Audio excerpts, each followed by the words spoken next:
গত সময় আলাপ হয়েছিল বাংলা মাস, ইংরেজি মাস, আরবি মাস।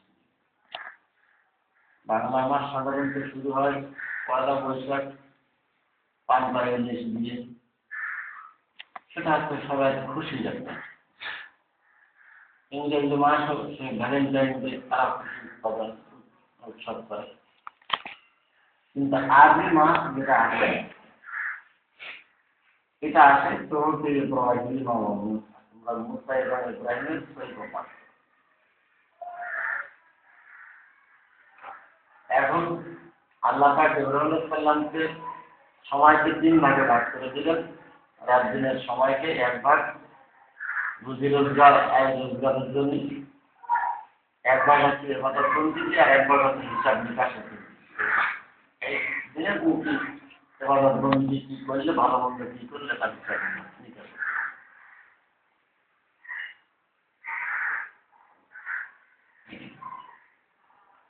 জান্নাতীদের ভিতরে একটা আফসোস মাত্র থাকবে। তাদের আফসোসটা হবে যে সময়টা কেন অনর্থক ভাবে আমরা ব্যয় করেছিলাম। দুনিয়ায় যদি কারো স্বাস্থ্য নষ্ট হয়ে যায়, স্বাস্থ্য ক্ষতি করে, পরে তার স্বাস্থ্য ভালো হতে পারে। অর্থ সম্পদ নষ্ট হয়ে গেল, পরে দেখা গেল যে আল্লাহ পাক তাকে অর্থ সম্পদ দান করবেন। কিন্তু যে সময়টা তার চলে যাচ্ছে, এই সময়টা সে আর কখনো ফিরে পাবে না। এই জন্যই জান্নাতীদের যখন একই সঙ্গে যারা বসবাস করেছে, একে অপরকে খারাপ মনে করতো, নিচু মনে করতো বা গরিব মনে করতো, তাদেরকে যখন দেখবে যে জান্নাতের উপর তলায় করা হয়েছে, হুজুর পাক সাল্লাল্লাহু আলাইহি ওয়াসাল্লাম বলেন, তোমরা যেমন চাঁদ তারা সূর্য দেখো, নিচের জান্নাতীরাও এরকম উপরের জান্নাতীদেরকে এরকম দূর থেকে তাদেরকে দেখতে পাবে। যখন দেখবে যে যাদেরকে তারা গরিব মনে করতো, যাদেরকে তারা মূল্যায়ন করতো, এরা যখন উপরের জান্নাতে যখন দেখবে, তখন তাদের আফসোস হবে যে সময়টা কেন আমরা অনর্থক ব্যয় করেছিলাম, সময়টা কেন নষ্ট করে এসেছিলাম। এই হাদিস শরীফে আছে যে জান্নাতীদের একটাই মাত্র আফসোস থাকবে, দুনিয়ায় সময় নষ্ট করা।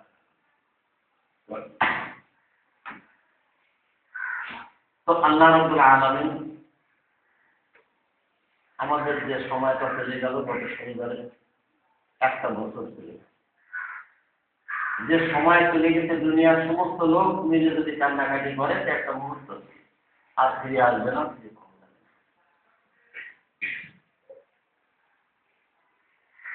এখন যে জিনিসটা চলে গেছে ওটা নিয়ে এখন যেটা সামনে আসতেছে এইটাই, কারণ একটাই কথা বলা হয়েছে যে একটা জিনিস তার কোনো নিয়ম কানুন নাই, সেটা হলো মৃত্যু। আগের দাদা মরবে, তারপরে বাপ, তারপরে বড় ভাই, তারপরে ছোট ভাই, এইভাবে তো মরার নিয়ম হওয়ার দরকার। যারা যে নিয়মে আসছে তারা সেই নিয়মে যাবে। কিন্তু এখানে আল্লাহ পাক সেই নিয়মটা রাখেননি। যখন যার মৃত্যুর সময় হবে বা আমাদের সামনে আমাদের থেকে অনেক কম বয়সী বহু হাজার হাজার লোক চলে গেছে, এবং মৃত্যু যখন আসছে কোনো নোটিশ দিয়ে আসেনি, এই জন্যে দুনিয়ায় আমাদের যে ক্ষয়ক্ষতিগুলা হয়, আমরা যে পাপ কাজগুলা করি, এই পাপ কাজগুলা মাফ করার জন্য আল্লাহ রাব্বুল আলামিন উম্মতে মুহাম্মাদীকে সুযোগ দিতেন না। আর এই নামাজের যে সুযোগটা দিয়েছেন, এই নামাজের সুযোগ দিয়েছেন কি এক নামাজ থেকে আরেক নামাজ পর্যন্ত গুনাহগুলো মাফ করে দেন ভালো নামাজের কারণে। জুমার দিন যখন আসে তখন পিছনের 7 দিন, আগামী 3 দিন, 10 দিনের গুনাহগুলো মাফ করে দেন। এমন 2 রাকাত নামাজ যে নামাজে আল্লাহ খেয়াল ছাড়া, আল্লাহর চিন্তা ভাবনা ছাড়া অন্য কোনো চিন্তা ভাবনা আসে না, সেই নামাজে আল্লাহ তার সারা জীবনে কোনো নামাজ। এই যে সুযোগটা আল্লাহ রাব্বুল আলামিন তাদেরকে দিচ্ছেন, আর কি দেখেন অন্যান্য নবী রাসূলদের উম্মতরা যখন জান্নাতে যাবে, জান্নাতে যাওয়ার পরে প্রতি শুক্রবারে সমস্ত লোকজন ইন্না লিল্লাহি জান্নাতান লাইসা ফিহা নূরুন ওয়ালা কুসুরুন ইয়াতাযাল্লা রাব্বানা তাআলা। আল্লাহ তাআলার জন্য একটা জান্নাত, সমস্ত জান্নাতীরা শুক্রবারের দিন সেখানে যে প্রাপ্তি মর্যাদা অনুযায়ী চেয়ারে বসবে, বসার পরে আল্লাহ রাব্বুল আলামিন সেখানে আসবেন, এসে সমস্ত জান্নাতীদেরকে ইয়াতাযাল্লা রাব্বানা তাআলা হাস্যোজ্জ্বল অবস্থায় তিনি সবাইকে সাক্ষাৎ দেবেন এবং সবার সঙ্গে তিনি কথাবার্তা বলবেন। এটাই হচ্ছে জান্নাতের চরম পাওয়া এবং পাওয়া আল্লাহ রাব্বুল আলামিনের বিধান। এখন উম্মতে মুহাম্মদ সাল্লাল্লাহু আলাইহি ওয়াসাল্লামকে আল্লাহ পাক এই বিধানটা, জান্নাতের এই বিধানটা দিয়েছেন এই দুনিয়াতেই তাদের বিধানটা। নামাজে যখন দাঁড়াবে, নামাজে দাঁড়াবে তখন এই যখন নামাজে দাঁড়াবে আল্লাহ তার জন্য নামাজে দাঁড়াবে। هو الذي يصلي عليكم وملائكته ليخرجكم من الظلمات إلى النور। ওই আল্লাহ রাব্বুল আলামিন তোমাদের জন্য নামাজ পড়েন, আর নামাজটা কি লিইয়ুখরিজাকুম মিনাজ যুলুমাতি, তোমাদের ভিতরে যে অনির্বৃত্ততা দূর করেছে, পাপ করেছে, সেগুলোকে তিনি মাফ করে দিয়ে তার যে চরিত্রের গুণাবলী, সেই গুণাবলী তোমাদেরকে দান করেন। কেন? যে আল্লাহর সান্নিধ্য লাভের জন্য যে যোগ্যতা অর্জন দরকার সেটা আল্লাহ পাক এই নামাজের ভিতরে দান করেন। এই জন্য আল্লাহ রাব্বুল আলামিন কি করেছেন যে আগে ফরজ নামাজে দাঁড়ালে গুনাহগুলো মাফ করেন। এখন গুনাহগুলো মাফ করবে কখন? আপনি আল্লাহর দিকে যখন মোতাওয়াজ্জা হবেন তখন আল্লাহ আপনার গুনাহগুলো মাফ। আর এই গুনাহ যদি আপনি মাফ করে না দেন, হঠাৎ মৃত্যু যদি আপনার হয়ে যায়, তাহলে কোনো অবস্থায় গেলে কিয়ামতে হিসাব দেওয়া লাগবে। আমাদের হিসাবের সময় হচ্ছে 1400 বছর। আর আমাদের আগে 1400 বছর আগের যে সমস্ত লোকজন চলে গেছে তাদের হিসাব নিকাশের পরে তো আমাদের হিসাব আছে, এক সময় আমাদের ধারণা। এই জন্য হুজুর পাক সাল্লাল্লাহু আলাইহি ওয়াসাল্লাম বলেন যে তোমাদের গুনাহ মাফের জন্য তোমরা যে নামাজটা আল্লাহ পাক দিয়েছেন, এই নামাজের প্রস্তুতিটা তোমরা গ্রহণ করো। নামাজের প্রস্তুতি কি? যে তোমরা যখন নামাজে দাঁড়াবে তখন মনে করবে এইটাই আমার জীবনের শেষ নামাজ, এরপরে আমি আর নামাজ পাবো না, আমার মৃত্যু এসে যাবে। এখন মৃত্যু যদি এসে যায় আর আমি যদি এই সময়ের ভিতরে গুনাহগুলো মাফ করে না দিই, তাই গুনাহ অবস্থায় আপনার দরবারে গেলে আল্লাহ পাক আমার দিকে তাকাবেন না, আমার জাহান্নামে।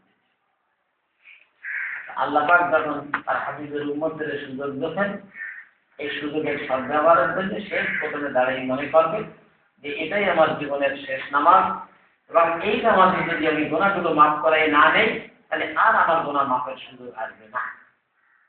এইভাবে তার মনটাকে আগে শুরু করবে। নিয়ে সে কি করবে? সে প্রথমে দাঁড়াবে, যে নামাজটা পড়বে যে আমি আল্লাহর জন্য, আল্লাহর সামনে দাঁড়িয়ে আমি নামাজ পড়তেছি, আল্লাহর দিকে মুখ। আল্লাহ আমাকে দুটো অবস্থা, আমি আল্লাহকে দেখছি অথবা আল্লাহ পাক আমাকে দেখছে। আমি যা কিছুই করি না কেন, ইয়ালামু খায়িনাতাল আ'ইউনি ওয়া মা তুখফি সুদূর, চোখ যা খেয়াল করে, মনের ভিতরে যা গোপন থাকে, সবই তিনি জানেন। এখন আমি আল্লাহর দরবারে দাঁড়াই। একটা জিনিস দেখেন, আপনার স্ত্রী কিন্তু আপনার এখানে, ছেলে মেয়ের যখন খাওয়াচ্ছে তখন তার, আত্মীয় স্বজনের যখন বাচ্চার গাড়ি খাওয়াচ্ছে তখন তাদের। একান্তে যখন আপনার কাছে আসতেছে সেখানে প্লিজ করার তিনি রেসপন্স নেই। এখন সেখানে আপনারা কথা বলছেন, একজন জানাজাতি ইশারা করলো, তার হাতে আপন ভাই, আর ওই ইশারায় কিছু বললো, আপনি কি সহ্য করবেন? বলেন, সহ্য করবেন? কিন্তু এর আগে যে ছেলে মেয়ে দুধ খাওয়াইছে, আপনি শুধু রাখছে, তাদের খাওয়া পেওয়া দিচ্ছে, তাদের সাথে গল্প গুজব করতেছে, আপনি তো কিছু বলেননি, তখন কিছু বলেছেন? এটা তো যথেষ্ট সময় ছিল, কিছু তো বলেনি। কিন্তু যখন আপনার সঙ্গে যে একান্তে আসলো, আর তখনই যদি সে আপনার খাওয়া অন্যের দিকে তাকায়, আপনি সহ্য করেন, বা আপনি যদি এই ধরনের কাজ করেন, আপনার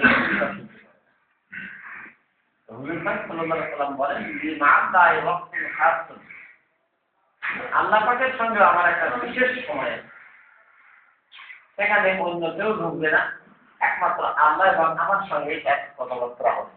নামাজি হচ্ছে আল্লাহর সাথে গোপনে কথোপকথন করা, গোপনে কথাবার্তা বলা, নিজের অভাব অভিযোগ পেশ করা, নিজের যা কিছু ভালো বন্ধু তার সামনে পেশ করা, আর তার কাছ থেকে শিখতে হবে। তাই যেখানে তার নিজের ভাইয়ের সাথে সে আলাপ করতেছে গোপন, কিন্তু আপনি জানেন না, সহ্য করেন না। এখানেও ঠিক আল্লাহ পাকের সঙ্গে যার সামনে যখন আপনি দাঁড়াবেন, তখন একমাত্র আল্লাহ ছাড়া অন্য কাউকে যদি খেয়াল করা হয়, এটাকে বলা হয় শিরক। শিরক হলো 3 প্রকার। সরাসরি আল্লাহর সাথে শরীক করা, আল্লাহর স্ত্রী আছে, আল্লাহর ছেলে মেয়ে আছে, এই ধরনের চিন্তা ভাবনা করা। আর হচ্ছে আল্লাহ ছাড়া অন্য কোনো চিন্তা ভাবনা করা, এটা হচ্ছে শিরকে আকবার।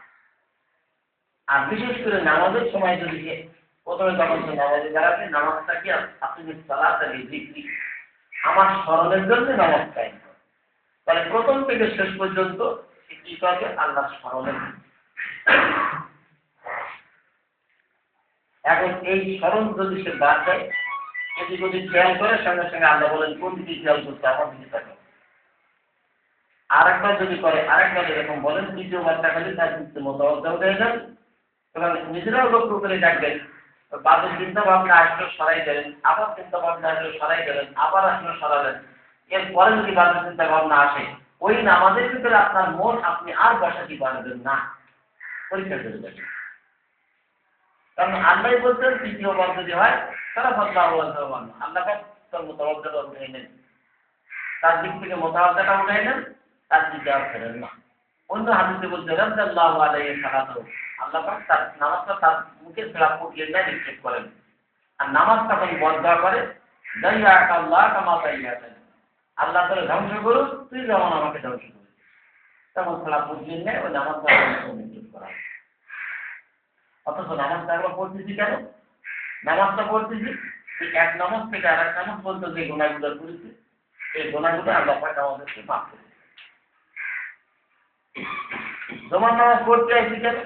তোমার নামাজ পড়তে আসি পিছনের 7 দিন, আগামী 3 দিনের গুনাহটা মাফ করে দেবে। এখন নামাজটা শুরু হচ্ছে কখন? নামাজ শুরু হয় কখন? যখন আল্লাহু আকবার বলে নিয়ত করতেছে, তখন কি নামাজ শুরু হয়? না। নামাজ প্রস্তুতি নেওয়া হয়, নামাজের প্রস্তুতি যখন থেকে নেওয়া হয়, নামাজের আগে কিছু নামাজ হয়। সেই নামাজের জন্য কি লাগে? শরীর পাক করা লাগে, কাপড় পাক করা লাগে, জায়গা পাক করা লাগে, কেবলামুখী হওয়া লাগে, নামাজ রক্ত হওয়া লাগে, কেবলা দিকে দিতে, এগুলো হচ্ছে নামাজের কাজ। এর একটা যদি না হয় আপনার নামাজ, তাহলে যখন থেকে আপনি ওই পেশাব পায়খানায় গেলেন যে নামাজ পড়তে, তোমার নামাজে আসবো, পেশাব পায়খানা ফেরবো, করে গোসল করবো, এই তখন থেকে কিন্তু আপনার নামাজের প্রস্তুতি শুরু হলো, এবং ওখান থেকে আপনার নামাজ লেখা হলো। নামাজের প্রস্তুতি ওখান থেকে কিন্তু লেখা মানে শুরু হয়ে গেছে। আমরা জানি যে একা নামাজ পড়লে যে সওয়াব পাওয়া যায়, জামাতে নামাজ পড়লে 25 গুণ বা 27 গুণ পাওয়া যায়। আর মসজিদে জামে মসজিদ যেখানে জমা নামাজ হয়, সেই মসজিদে এসে জমাতে নামাজ পড়লে 500 গুণ বেশি নামাজ সওয়াব। এটা পাওয়া যায় কখন বলতে পারে? জামাতে এসে জামাতে নামাজ পড়লে কেমন নাকি? যখন সে সঠিকভাবে ওযু করলো, ওযু করার পরে একমাত্র জামাতে নামাজ পড়ার উদ্দেশ্য নিয়ে সেখানে রওনা দিল, তখন তার প্রতি পায়ে পায়ে এই সওয়াবটা দেওয়া হয়। ঢোকার আগে তার সওয়াব শেষ, যে 2500 গুণ সওয়াবটা তার দেওয়া হবে, ওইটা দেওয়া হচ্ছে কখন? তখন সে বাড়ি থেকে রওনা দিয়ে আসে। রওনা দিয়ে সে মসজিদে ঢুকবে, ঢোকার পরে সে কি করবে? হয় নামাজ কালাম পড়বে অথবা চুপচাপ বসে থাকবে। এখন হুজুর পাক সাল্লাল্লাহু আলাইহি ওয়াসাল্লাম সাহাবায়ে কেরাম ওনাদের জীবনে দেখেন, ওনারা যখন নামাজে আসতেন শুধু পথে দেখা সাক্ষাৎ হলে শুধু আসসালামু আলাইকুম ছাড়া কোনো ভালো মন্দ অন্য কোনো কথাবার্তা কিছুই বলতেন না। এবং মসজিদে ঢোকার পরেও সেখানেও ওই চুপচাপ বসে আল্লাহর খেয়ালে থাকতেন।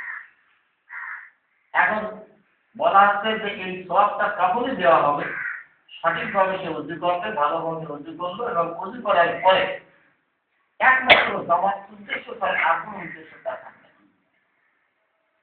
আমার তো এক সময় অভ্যাস ছিল এই টিউবওয়েল ছাড়া পানি ছিল, বহুবার মানুষটা যেন নামাজ পড়ে এক মানুষ পানি আমি নিজে করেছি। তারপরে ওই ব্যাগটা দেওয়া নামাজ পড়ে ওই দোকান থেকে জিনিসটা নিয়ে এলাম। পরে যখন হাদিসটা দেখলাম তখন তো দেখলাম যে যা করি সব ঠিক। তাহলে লক্ষ্য উদ্দেশ্য একটাই থাকছে, সেটা হচ্ছে একমাত্র জমা। জমাতে আপনি নামাজ পড়লেন, নামাজ পড়ার পরে অন্য কাজ আপনি করেন, কিন্তু যদি নিয়ত দুটো করেন, নিয়ত দুটো করলে হবে। কথাটা বুঝতে পারছেন? নিয়ত দুটো হবে না, ওই একটা উদ্দেশ্য নিয়ে আসছে এবং এটা দেওয়া হলে আপনার মাথায় আঘাত। এখন আপনি এখানে আসবেন, আসার পরে যখন আপনি আমার লোকের সাথে গল্প গুজব করতেছেন, ওই জিনিসটা খারাপ, ওই জিনিসটা কারা পড়ে গেল। এখন নামাজ ওখান থেকে নিয়ে নামাজ শেষ হওয়া পর্যন্ত এটা নামাজ পুরোটাই করা হচ্ছে, কিন্তু যখন আপনি লোকের সাথে অন্য গল্প গুজব শুরু করলেন তখন এই নামাজটা খারাপ। আমাদের কিন্তু এই জিনিসটা দেখা যাচ্ছে যে আমরা প্রায় মসজিদে যখন ঢুকি, আসার পরে আমরা ওই পথে ঘাটে আসসালামু আলাইকুম, ভাই কেমন আছেন, ভাবি কেমন আছেন, কেমন আছেন, আর সাহাবায়ে কেরাম শুধু শুধু আসসালামু আলাইকুম। নামাজ পড়ার পরে তারপরে তাদের যদি কোনো প্রয়োজন থাকে তারা কথাবার্তা বলবে। তাহলে দেখা গেল যে আমরা নামাজে আসতেছি উদ্দেশ্য কি? গোনা মাফ করাবার জন্য, উদ্দেশ্য আছে চরিত্র সংশোধনের জন্য, আমরা বা বিদায় বা জান্নাতে যে অন্যান্য লোকের রসুলের উম্মতরা আল্লাহর সাথে বিদায় করবেন, এই বিদায়ের উদ্দেশ্য। কিন্তু আমরা এখানে এসে দেখি এখন এই নামাজ পড়ার উৎসাহ কিন্তু দুই রকম। একটা হচ্ছে নামাজের সময় হলে শয়তান বলবে ঠিকই যা তাড়াতাড়ি নামাজ পড়বে, শয়তান এমনি। আর শয়তান এমনি যাওয়ার পরে যে আপনি মসজিদে ঢুকলেন, যে নামাজ শুরু করলেন, সেই বলবে তোর এই কাজ বাকি আছে, ওই কাজ বাকি আছে, ওই যে বাকি আছে, ঠিকই বেরিয়ে। যদি এইটা হয় তাহলে বলবেন যে শয়তান আপনাকে অপছন্দ। কথাটা বুঝতে পারছেন? কারণ নামাজের যে আগ্রহ সৃষ্টি করার ভিতরে শয়তানের হাত আছে। কারণ শত্রুতায় ক্ষতি। এখন তার সবচেয়ে বড় ক্ষতি করতে পারে নামাজে। ফরজ নামাজে যখন দাঁড়িয়ে যান সূরা ফাতিহা পড়তে আপনার গুনাহগুলো মাফ করতে। এখন শয়তান কখনো তার তার গুনাহগুলো, আর ওদিক থেকে তাই উৎসাহ দেয় ঠিকই বিশাল নামাজ। যেই মসজিদে ঢুকলো তখন বলে বেরোত পানি বাসে বেরোত পানি বাসে, তাড়াতাড়ি বেরোত, এই অসুবিধা আছে, ওই অসুবিধা আছে, এই জিনিসটা তো লাগবে, ওই জিনিসটা লাগবে, এই করে কিন্তু তার পছন্দ। যদি এই ধরনের দেয় তাহলে আপনি বলবেন যে আপনার শয়তানি মতো। এখন ওটার নিয়ম হলো যে আপনি মুখে যা বলবেন আপনার মনের সঙ্গে ওটা মিল রাখবেন। মুখে যেটা বলতেছেন মনের সঙ্গে মিল রাখবেন। নামাজ ফরজ কার বলে? আপনার আমার উপর, তাই না? আপনি আমি কি এই শরীর, যদি এই শরীর হয় লোকটা যখন মারা যায় তাহলে তার হাত পা চোখটা নাক মুখ নড়ে না, কোন জিনিসটা বেরিয়ে যাবে। যে জিনিসটা বেরিয়ে যাবে সেই হচ্ছে আপনি। এখন নামাজ পড়তে দাঁড়ালাম, অমুকের কাছে এই পাবো, অমুকের কাছে এইটা, এগুলি ওর কাছে দাঁড়া লাগবে, তোর এই জিনিসটা 250 টাকা কেজি পাবে। তাই আমার নামাজ যেটা আল্লাহ স্বামী যাবে দাঁড়ালাম, এখন ওই যে স্বামী স্ত্রী একান্ত যখন আমরা কথাবার্তা বলতেছি, এখন যদি আমার স্ত্রী ওইটা পিঠে ইশারা করে বা আমি যদি ওইটা পিঠে ইশারা করি, যেমন সে সহ্য করে না, আমি সহ্য করি না। এখানেও বলা হচ্ছে যে নামাজ যাচ্ছে একমাত্র আল্লাহর সঙ্গে সান্নিধ্য এবং নামাজের ভিতরে আল্লাহ সামনে তার কথাবার্তা ছাড়া, তার চিন্তা ভাবনা ছাড়া অন্য চিন্তা ভাবনা করে, এটাও শিরক, আল্লাহ শুনতে পারে। মানে আল্লাহ পরিষ্কার বলেন, লাইন আশরাকতা লা ইয়াহবাতান্না আমালুকা ওয়া লা তাকুনান্না মিনাল খাসিরিন। যদি তুমি শিরক করো, তোমার সমস্ত আমল আল্লাহ ধ্বংস করে দেবে। যেমন আপনি 4 রাকাত নামাজ পড়লেন, সালাম ফিরালেন, সালাম ফিরাবার আগে আপনি বাড়ি সরালেন, আপনার পুরো নামাজটাই গেল, ওযু হয়ে গেল। শুধু নামাজ না, নামাজ হয়ে গেল, ওযু গেল, নতুন করে ওযু করতে হবে, আর নতুন করে নামাজ পড়তে হবে। বা আপনার নিজের ইচ্ছা, আমার ইচ্ছায় একদম ঝেল মারলেও রক্ত পড়ে গেল, তাহলে আপনার ওই সালাম শুধু সালাম ফিরাতে পারে। এখন এই সালাম ফিরানো বাকি থাকার ভিতরে যখনই আপনার রক্তপাত হয়ে গেল, সঙ্গে সঙ্গে আপনার পুরো নামাজ হয়ে গেল। ঠিক নামাজের ভিতরে আল্লাহ চিন্তা ভাবনা ছাড়া যাদের যা মোবাইল আছে তাই বন্ধ করে, বন্ধ করে। এখন ঠিক আল্লাহর সামনে যখন দাঁড়াবে, সে আল্লাহর চিন্তা ছাড়া অন্য চিন্তা যখনই করবে সে আছে, এবং সে নামাজ আল্লাহ কবুল করে। এখন যখন সে আল্লাহর সামনে দাঁড়াবে, আল্লাহ আমি অন্যায় অপরাধ করেছি, এখন হুজুর পাক সাল্লাল্লাহু আলাইহি ওয়াসাল্লাম কি বলেন, যে নামাজের প্রস্তুতি গ্রহণ করো। প্রস্তুতিটা কি? আমি যা গুনাহ করেছি, আল্লাহ পাক দয়া করে আমার গুনাহ মাফ করার জন্য নামাজ পড়তেছেন, আমি নামাজ পড়াচ্ছি। এখন এই নামাজের পরে আমার মৃত্যু হয়ে যাবে, আমি আর সময় সুযোগ পাবো না, আমি আর সময় সুযোগ পাবো না, আমার মৃত্যু হয়ে যাবে। এখন গুনাহ নিয়ে যদি মরি, তাহলে হিসাবে দাঁড়াতে হবে।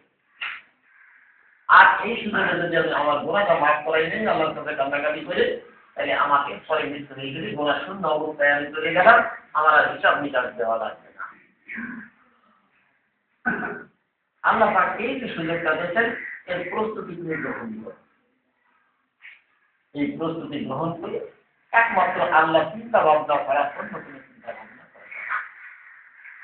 এখন আপনি নামাজে দাঁড়াবেন, দাঁড়িয়ে সূরা কেলাম যেটা পড়বেন, সেটা হচ্ছে যে আল্লাহর কালাম দিয়ে আল্লাহর সামনে আমি পড়তেছি, কি পড়তেছেন তার অর্থটা বোঝার চেষ্টা করবেন, আর আল্লাহর কাছে দাঁড়াইছি আমার গুনাহ মাফের জন্য। এই তিনটা খেয়াল নিয়ে আপনি প্রথম থেকে শেষ পর্যন্ত তা পড়বেন, কি পড়তেছেন সেটা ঠিক হচ্ছে কিনা। যেমন আগেও আপনাদের বলেছি, আমি তোমাকে বলেছি, তয়কার ময়াকার তয়কার, কারণ তয়কারতে এটার মাত্রাটা কাক রেখে ময়াকার তয়কার। আপনি কি পড়বেন? আমি তো মাকে বলি, হবে না? কিন্তু আমি তো বলছি যে আমি তোমাকে বলি, আর আপনি যারা পড়তেছেন শুধু মাত্রা একটু ফাঁকা হবে, বানানের ভিতরে কোনো পার্থক্য নেই। তয়কার ময়াকার একসঙ্গে হবে, মাত্রাটা একটু ফাঁক রয়েছে। এর কারণে আপনি বলছেন আমি তো মাকে বলি। প্রত্যেক ভাষার ভিতরে এরকম। এখন সূরা কেরাত আপনি যেটা পড়বেন, হুজুর পাক সাল্লাল্লাহু আলাইহি ওয়াসাল্লাম যেভাবে উচ্চারণ করেছেন, আপনার উচ্চারণটা ঠিক তাই হচ্ছে।